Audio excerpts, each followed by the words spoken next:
Hello, I'm Al Resende, host of the Minerals Metals Initiative. Now that we've wrapped season 1, I'd like to take a look back at what we've accomplished on the show. When we began, we weren't just starting another corporate podcast.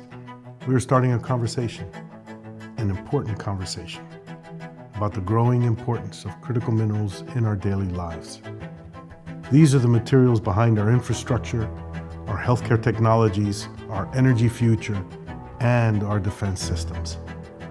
Over the course of this season, we've come to understand the future of innovation and national security heavily relies on our access to critical minerals, as well as the refining processes that form them into manufacturable and usable elements. We began this season by covering the unprecedented MP materials deal and the federal government's use of DPA Title III. This deal became a clear signal that Washington understands what's at stake and that critical minerals policy needs to be strategic, and that powerful policy moves by the federal government can begin shaping supply chains in real time. This is what a whole of government approach looks like. This is a truly sustained generational project that's literally establishing a supply chain. From there, we examined the policy frameworks that could accelerate domestic production and make supply chains shift more quickly. The conversation also highlighted how policy incentives must align with long-term security and strategic goals. Looking at these policy gaps, and we'll have a paper out later this year, to guide the administration on that front, because you can't leapfrog China without innovation. We're not going to, outmine them or outprocess them, but we can out-innovate them. We explored recycling as a serious supply lever that can help strengthen domestic independence.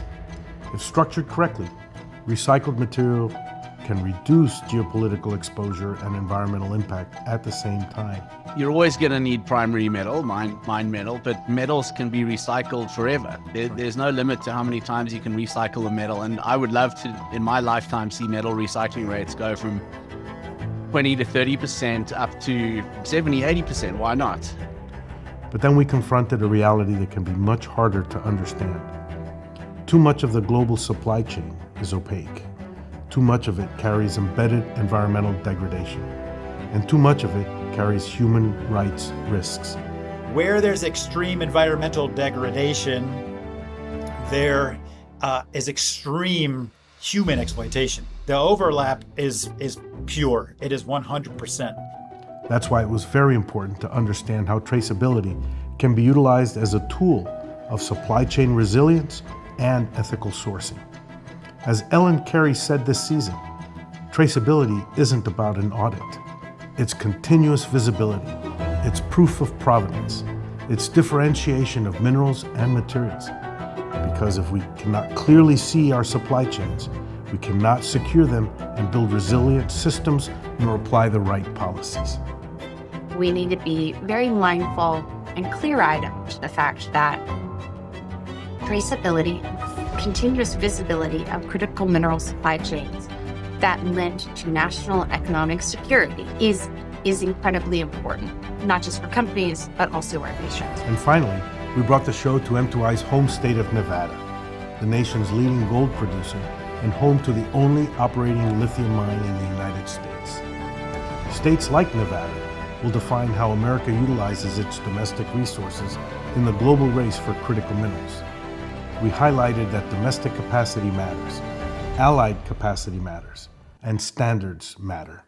Mining is no longer viewed solely as an economic driver for our country.